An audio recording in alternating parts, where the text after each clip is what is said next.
From Rory Gallagher's blistering blues licks and lightning-fast solos, to Paul Kossoff making his guitar cry, and Steve Hackett inventing guitar tapping.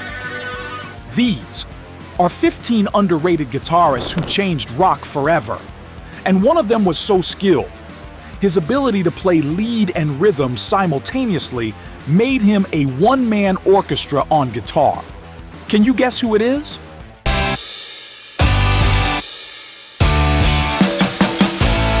Number 15, Rory Gallagher, the guitar hero who never needed the spotlight. He played like his guitar was an extension of his soul, yet he never chased fame. In the 1970s, Rory Gallagher was out there blowing minds in packed clubs and sweaty arenas, never craving mainstream glory. His battered 1961 Fender Stratocaster, stripped of its paint from years of relentless playing, became his signature weapon. Rory didn't need gimmicks. His playing did all the talking. His blistering blues licks and lightning-fast solos made legends like Jimi Hendrix and Brian May tip their hats to him. Hendrix was even once asked what it was like to be the best guitarist alive. His response: "I don't know. Ask Rory Gallagher." Despite being one of the most respected musicians among guitarists, Rory never got the massive commercial success he deserved. But his legacy? Untouchable. Without Rory, there's no Stevie Ray Vaughan, no Joe Bonamassa. His raw, bluesy fire shaped generations of guitarists. But while Rory let his guitar do the talking, Mick Ronson turned Bowie's vision into pure rock magic. Number 14, Mick Ronson, the secret weapon behind Bowie's Stardust. David Bowie was the star, but Mick Ronson was the power behind the throne. Before Bowie became Ziggy Stardust, he needed a guitarist who could translate his wild ideas into sound. Enter Mick Ronson, a Les Paul-wielding genius who took Bowie's music from folkish glam to stadium-sized rock and roll. His playing on the rise and fall of Ziggy Stardust and the Spiders from Mars is nothing short of legendary. Ronson's solos weren't just fast, they were filled with emotion, drama, and precision. His lead on Moonage Daydream is one of the most soaring cinematic guitar solos ever recorded. And it wasn't just Bowie. Ronson's gift for arrangement helped shape albums for Lou Reed, Bob Dylan, and Ian Hunter. Yet, despite being the backbone of Bowie's most legendary era, Ronson remained criminally underrated, rarely mentioned in the same breath as other 70s, but those who know, they know. Paul Kossoff gave us some of the most emotional blues solos of all time. Number 13, Paul Kossoff, the man who made a guitar cry. Some guitarists shred, others riff. Paul Kossoff made his guitar weep. As the lead guitarist of Free, Kossoff wasn't about flash, he was about feeling. His vibrato was so expressive, so deep, it felt like he was pulling emotion straight from the strings. Just listen to All Right Now. All right now, I know.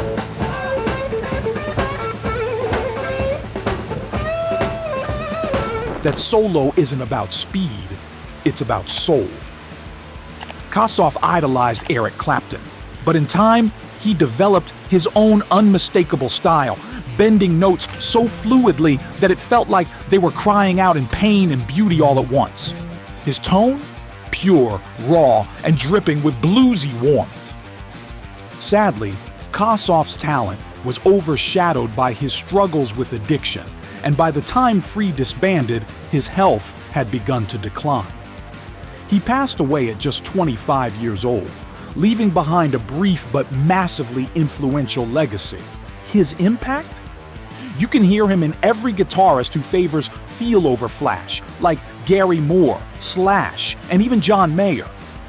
But while Kossoff's legacy lived in blues rock, Alex Lifeson was out there redefining progressive rock guitar forever. Number 12. Alex Lifeson, the underrated genius behind Rush's sound.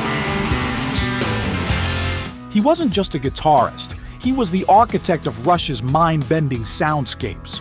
When people talk about Rush, they mention Geddy Lee's earth-shaking bass and vocals, or Neil Peart's drumming.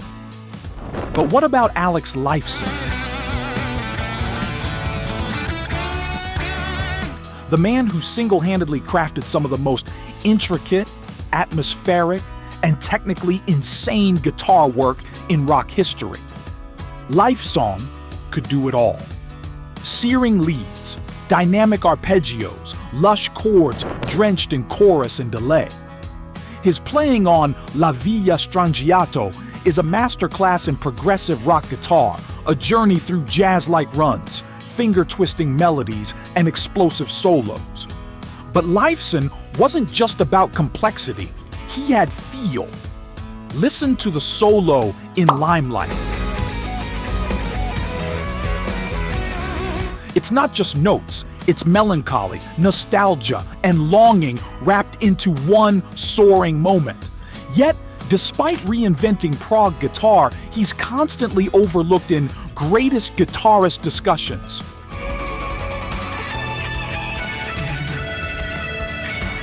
Without him, there's no Dream Theater, no Tool, no modern prog metal.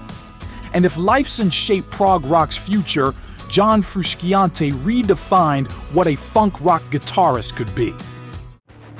Number 11. John Frusciante.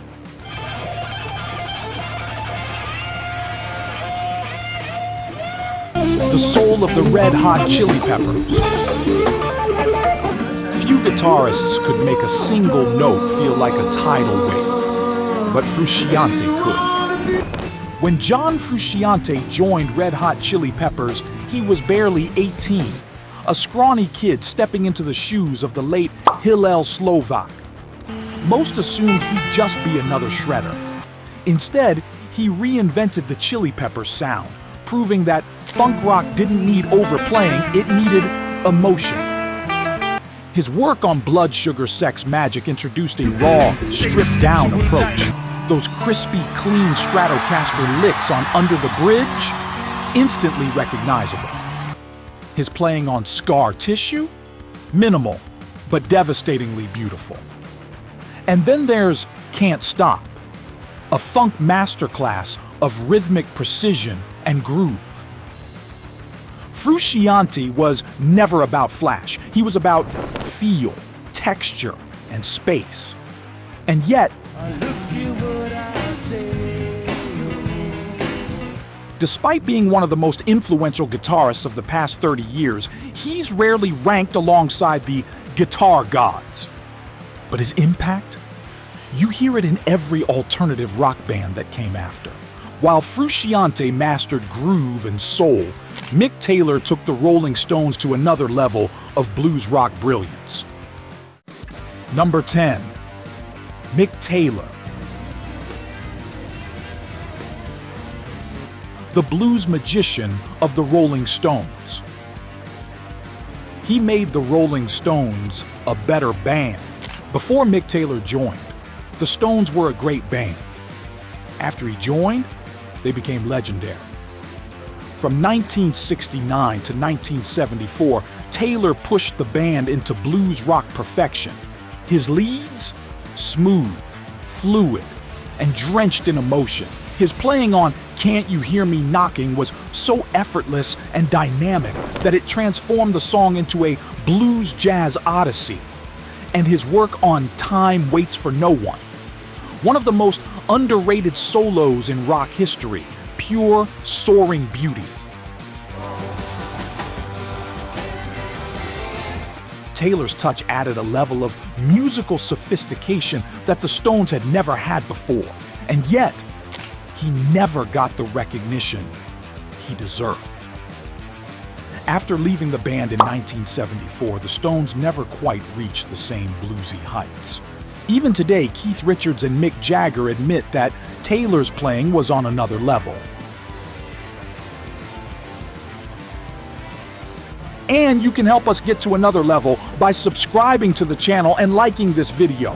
But if Taylor elevated blues rock, Tommy Bolin brought psychedelic fire to Deep Purple. Number 9. Tommy Bolin.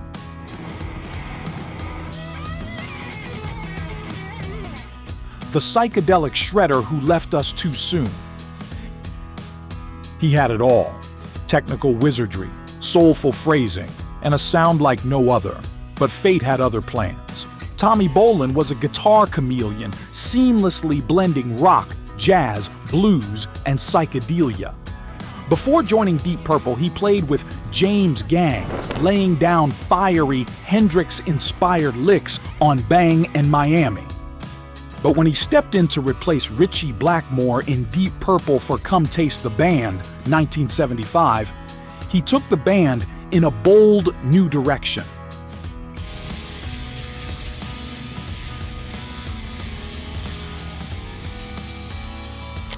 Bolin didn't just shred, he painted landscapes with his guitar.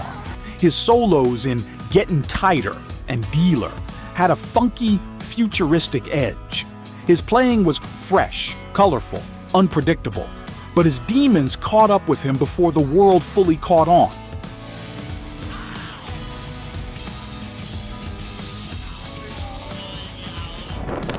In 1976, at just 25 years old, Bolin died from a drug overdose, leaving behind an unfinished legacy. Had he lived, there's no telling how far his influence would have stretched. While Bolin's genius was cut short, Prince proved that a rock guitarist could be both a pop icon and a six-string assassin. Number 8. Prince. You will hit cause you got the burners. Most people remember Prince as a pop icon. Prince didn't just play the guitar, he made it scream, cry, and sing. While the world was focused on his charisma, fashion, and genre-bending music, his guitar playing was often overlooked. Clap your hands, somebody. Lead line, y'all. Come on. But make no mistake, this man could shred with the best of them. His legendary solo on While My Guitar Gently Weeps at the 2004 Rock and Roll Hall of Fame, pure sorcery. He casually walked onto the stage, melted faces for 3 minutes straight, then tossed his guitar into the air and walked away like it was nothing.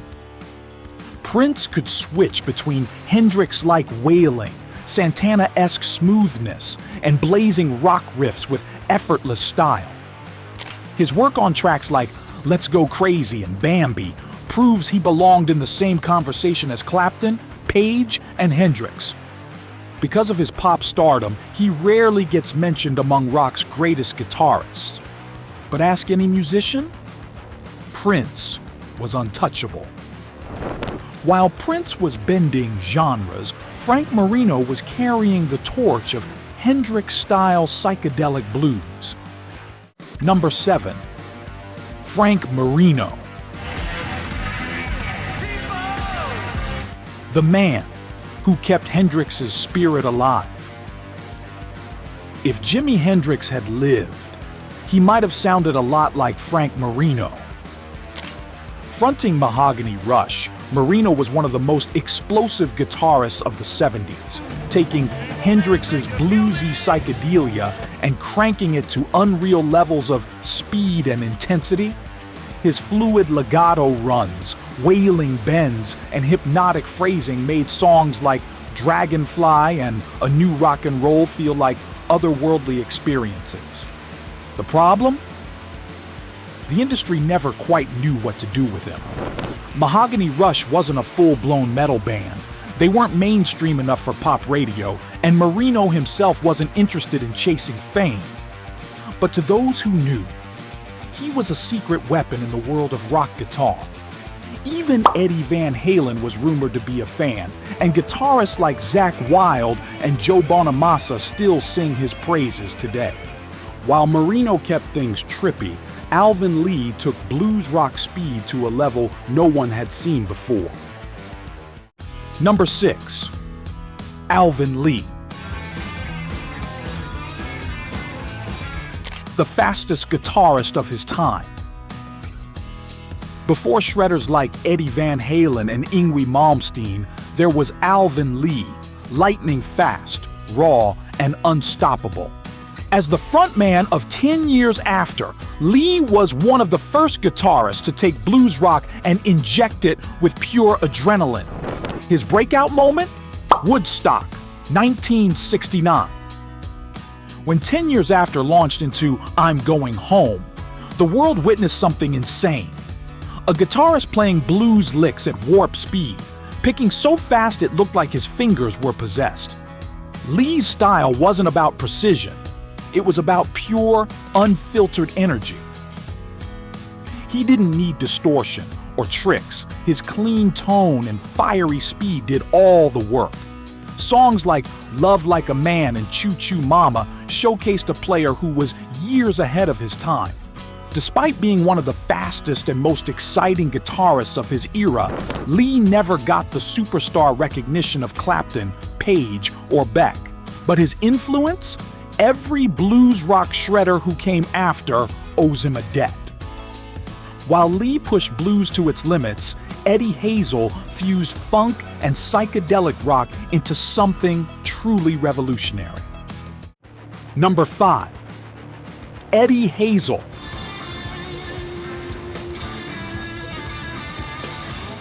The soulful shredder of Funkadelic. One song, one solo. An entire generation of guitarists left speechless. Eddie Hazel wasn't just a guitarist. He was a force of nature, blending Hendrix-inspired psychedelic rock with deep, gut-wrenching soul. His masterpiece? Maggot Brain.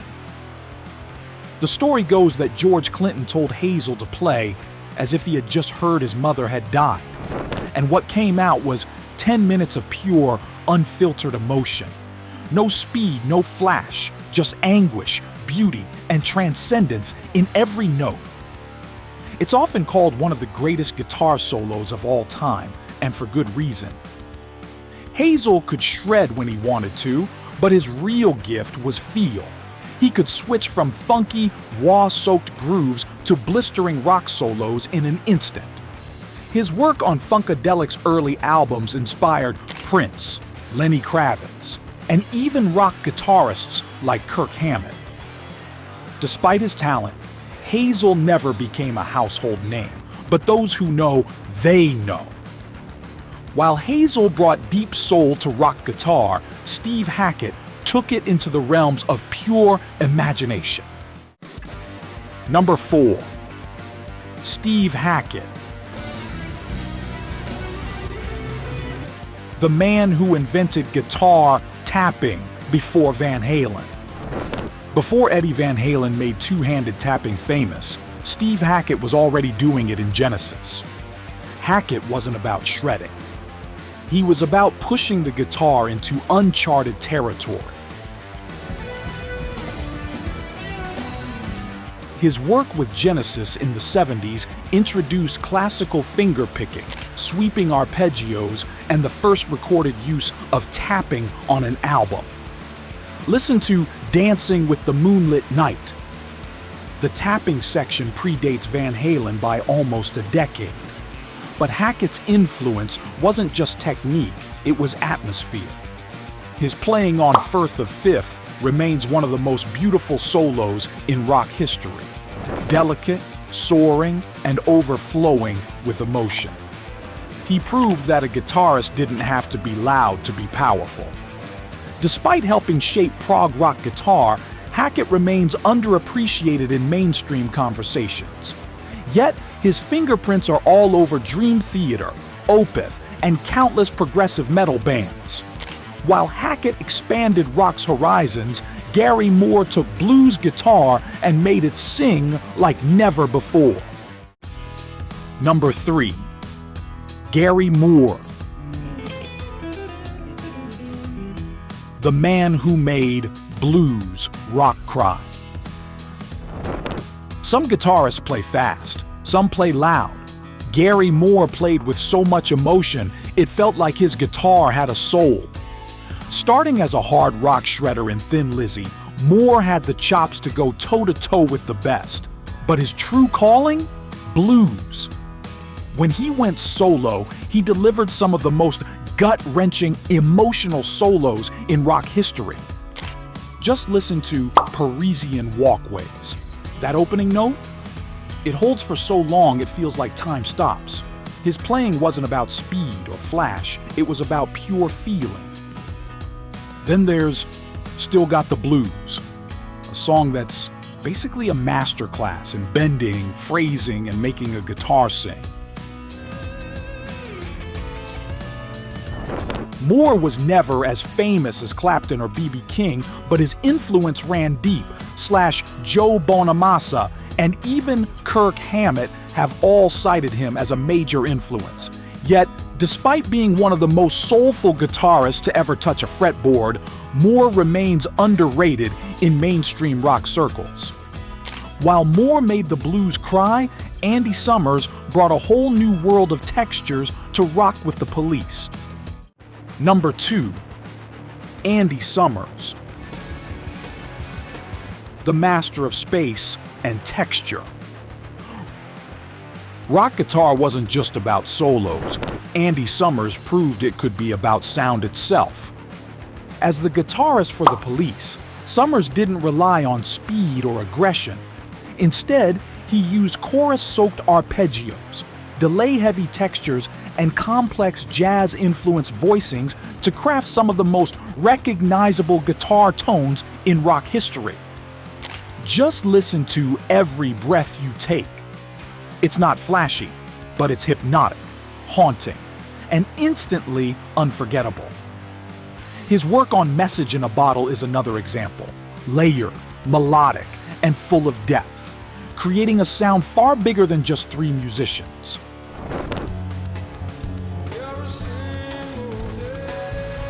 Summers influenced an entire generation of alternative and indie guitarists. Without him, there's no The Edge from U2, no John Frusciante, no Johnny Marr. And yet, he's rarely mentioned in lists of rock's greatest guitarists. But ask any guitarist who understands tone and atmosphere, and they'll tell you, Summers was a genius. And for our final guitarist, Richard Thompson blended folk and rock in a way no one else ever has. Number 1. Richard Thompson, the folk rock virtuoso.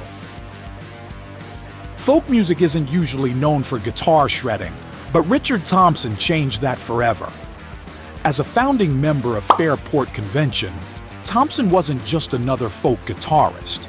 He brought jaw-dropping technique and deep, expressive soloing into the mix, blending the storytelling of folk with the fire of rock.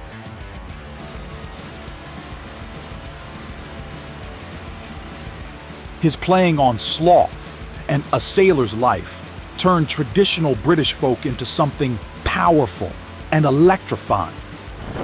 But his greatest strength? His picking technique. Thompson's ability to play lead and rhythm simultaneously made him a one-man orchestra on guitar. His unique hybrid picking style influenced everyone from Mark Knopfler to Jeff Tweedy. Despite being one of the most technically gifted and inventive guitarists in rock history, Thompson never became a household name, but his impact? Endless. And that's it. 15 underrated guitarists who changed rock forever. If you've made it this far, you've just unlocked some of rock's best-kept secrets, but do not leave yet. These were the 15 underrated guitarists who changed rock forever. Comment which one you will never forget and why. Also, share if you attended one of them live. Make sure to subscribe to the channel and send this video to a rock fan who would love some nostalgia. And if you think this was a rock shock, you have to find out about the 15 most controversial 70s band rock songs. Click the video in the screen to find out which songs were so shocking that they actually got banned.